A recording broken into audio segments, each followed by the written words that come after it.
अस्सलाम वालेकुम नाज़रीन, मैं हूं डॉक्टर मसूद परवेज़। जैसा कि आपसे वादा किया था कि सोल फिश के बारे में हम एक और प्रोग्राम करेंगे, बल्कि 3-4 प्रोग्राम करने पड़ेंगे। तो आज समझें कि पार्ट 2 है। पहले जो प्रोग्राम था उसमें हमने उसकी फीडिंग के बारे में कि तलापिया और सोल के जो है उनको मिक्स कर रखा जाए, तो तलापिया के बच्चे जो हैं वो सोल की फीड के तौर पे इस्तेमाल होते हैं।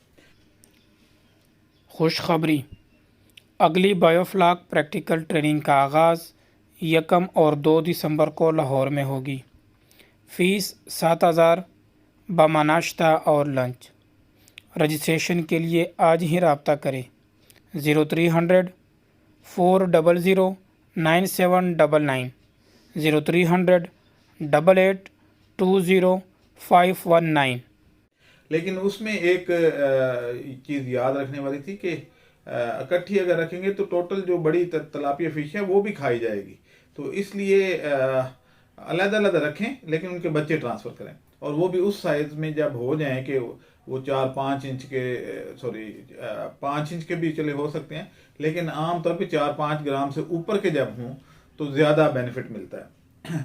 लेकिन क्या सिर्फ एक ही तरीका है सोल फिश को फीड करने का कि आप तलापिया करें? नहीं है, ऐसी बात नहीं है, और तरीके भी हैं। मसलन आप चिकन का वेस्ट जो है वो आप इसमें इस्तेमाल कर सकते हैं। आप देखते होंगे कि जब आप किसी कसाई के पास जाते हैं ख़ास तौर पे और चिकन लेते हैं तो उसके अंतरियाँ और बाकी छोटी छोटे जो पीसेज हैं उसके फैट और ये वो अलहदा से रख लेता है।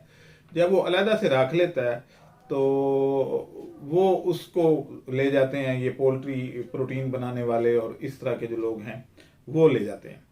आपने क्या करना है कि उससे आप एग्रीमेंट कर लें, वो 8 से 10 रुपए किलो आपको दे देगा। तो एक टैंक की जो टोटल ज़रूरत है, अगर छोटी है तो फिर तो चंद ग्राम होती है, लेकिन यह है कि अगर बढ़ गई है या मछली थोड़ी बड़ी हो गई है तो 1-2 किलो आप डालते हैं उसमें। ज़्यादा भी डाल सकते हैं, डिपेंड करता है कि मछली की जो है साइज़ है वो कितना है। फ़र्ज़ करें आपने 500 सोल डाली हुई है एक टैंक में और किलो किलो की है तो 500 केजी होगा। तो उस सूरत में उसका 5% ऑफ द बॉडी वेट आप फीड डालते हैं। अब ये जो गोश्तखोर मछलियाँ ये वैसे ज़्यादा खाती हैं, 5 से ज़्यादा खाती हैं, 6% ऑफ द बॉडी वेट खाती हैं। 5% दूसरी मछलियाँ जो हैं जैसे तलापिया या उस तरह के वो शुरू में खाती हैं। लेकिन आपने इसमें 2-3 चीज़ों का ख्याल रखना है। एक तो ये है कि ये जब आप लेके आए पोल्ट्री वेस्ट तो इसको पहले आपने क्रश करना है। क्रश करके उसके बाद इसको बॉयल करना है, यानी उबाल के जो उबला हुआ गोश्त है वो आपने डालना है, ताकि वो कोई इस तरह के पैथोजेनिक बैक्टीरिया, वायरस, ये वो जो भी है, यानी माइक्रोब्स बेसिकली, वो बॉइलिंग में ख़त्म हो जाए। और उसके बाद जब आप डालेंगे तो उसके 2 फायदे होंगे। नंबर 1, डाइजेस्टिबिलिटी बढ़ जाती है, यानी जो गोश्त, कच्चा गोश्त को खाने पे, हजम करने पे ज़्यादा टाइम लगता है, उसकी वेस्टेज ज़्यादा आती है बनिस्बत कुक्ड फूड खाने से। यानी आप खुद देख लें कि आपको अगर थोड़ा सा कच्ची बोटी खिला दी जाए तो पेट में दर्द होना शुरू हो जाता है, क्योंकि बॉडी को ज़्यादा एफर्ट्स करनी पड़ती हैं उस पर। डाइजेस्टिव ट्रैक को ज़्यादा देर तक मूवमेंट करनी पड़ती है और इस तरीके से एफिशिएंसी कम हो जाती है। तो आपने सबसे पहले ये करना है कि कीमा बनाना है। कीमे वाली मशीन एक रख लें, उसमें वो डालें। उसके जब कीमा बन जाए तो उसके बाद आपने उसको बॉयल करना है। बॉयलिंग से एक तो हर एक जो पीस है वो अलग अलग हो जाएगा, और जब वो अलग अलग हो जाएगा तो उस बॉयलिंग वाले जो है गोश्त, उसको आप फीड के तौर पे ऐसे डाल सकते हैं। अगर आप कच्चा ऐसा डालेंगे तो एक तो चिपका रहेगा, उसके कुछ रेशे जो हैं आपस में अटैच रहेंगे और इस तरीके से प्रॉब्लम आएगी। दूसरी बात ये होती है, असल जो बॉयलिंग का मकसद है वो ये है कि जो ब्लड है उसमें, वो जब आप हीट करते हैं तो कोगुलेट हो जाता है, यानी सॉलिड फॉर्म में आ जाता है। कच्चे गोश्त में वो लिक्विड रहता है या उसके ऊपर, तो वो अमोनिया बढ़ाने का बायस बनता है। जबकि बॉयल्ड जो है वो अमोनिया बढ़ाने का बायस नहीं बनता, अनटिल के आप बहुत ज़्यादा डाल दें और नीचे जाके तो डिकम्पोज हो जाए, तो उस सूरत में। अदरवाइज वो सारा तकरीबन खाया जाता है। अब इस सिलसिले में एक प्रोग्रेस ये है कि हमारे एक जानने वाले हैं, तो उन्होंने ऑफ़र किया है कि वो सोल का बच्चा हमें प्रोवाइड कर सकते हैं। पहले ये बच्चा सिंध से आता था, आल्दो के उस पर क्योंकि मेहनत काफ़ी खर्च होती है, यानी स्ट्रगल करनी पड़ती है ये बच्चा, क्योंकि ये बच्चा अभी तक दरियाओं से ही लोग इकट्ठा करके उसकी ब्रीडिंग करवाते हैं या उसको रेयर करते हैं और नेचुरल तरीके से आता है, और हमारे यहाँ सोल ज़्यादातर नेचुरल तरीके से ही आ रही है। तो उस सूरत में ये है कि वो जो बच्चा है वो तकरीबन 3 से 4 इंच का भी है, 1 इंच का भी है, 2 का भी है, 3 का भी है, हर तरह का है।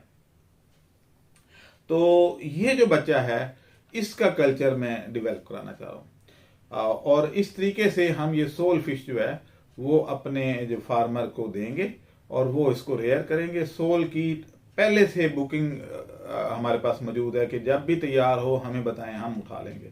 तो ये तकरीबन हम 500 एक टैंक में देंगे, 450 इसमें पलता है, कोई 40-50 दाने ज़्यादा इसलिए डलवा रहे हैं कि अगर ये सारे सर्वाइव कर गए तो उसमें से कुछ बेचे जा सकते हैं बिफोर टाइम, लेकिन अगर उसमें कोई 20-30 जानवर मर जाते हैं एंड तक तो उनको कंपनसेट किया जा सके। तो ये एक बड़ी अच्छी यानी फार्मर के लिए खुशखबरी है कि बच्चा भी अब अवेलेबल है और बायर इसके एडवांस बुकिंग अवेलेबल है, और इसकी फीड पे कोई इतना खर्चा भी नहीं आता, क्योंकि अगर आप वैसे फीड लेने जाएं 40 प्रोटीन की तो जहां तक मेरा ख्याल है वो कोई 3300-3400 रुपए की है, और जो 30% वाली है जैसे वो आ रही है तो उनका रेट कम है, लेकिन इसको 40 से 45 प्रोटीन से भी ज़्यादा चाहिए होती है। जैसे कि ईल फिश है, एक कोरिया में बहुत खाई जाती है, बहुत महंगी फिश है, तो उसको 52 प्रोटीन चाहिए होती है, 52। तो ये जो है गोश्तखोर है, और इसी पैटर्न पे आप कैट फिश भी पाल सकते हैं। कैट फिश पे आल दो कि हम अलहदा से प्रोग्राम करेंगे, लेकिन आज का जो सोल का था कि इसकी अल्टरनेट क्या है फीडिंग के। अगला एक जो है और सोर्स भी है, वो है रेड वर्म। तो रेड वर्म यानी एसिनोफिटिडा एज सोल फीड, तो वो भी बड़ा अच्छा एक अपॉर्चुनिटी है, लेकिन उस पर क्योंकि लंबा हो जाएगा, बहुत वीडियो लंबी हो जाएगी, तो आज के लिए बस इतना ही। अगली जो किस्त है उसमें हम रेड विगलर वर्म जो है वो एज ए सोल और कैट फिश फीड पे डिस्कशन करेंगे। अब मुझे इजाज़त दें, मेरे चैनल को शेयर ज़रूर कर दिया करें ताकि ज़्यादा से ज़्यादा लोगों को फ़ायदा हो, कंजूसी मत किया करें। अल्लाह हाफिज़। हमारे चैनल को सब्सक्राइब करें और साथ में बेल आइकन को भी दबा दें ताकि हमारी हर नई आने वाली वीडियो आप तक बआसानी पहुंच सके।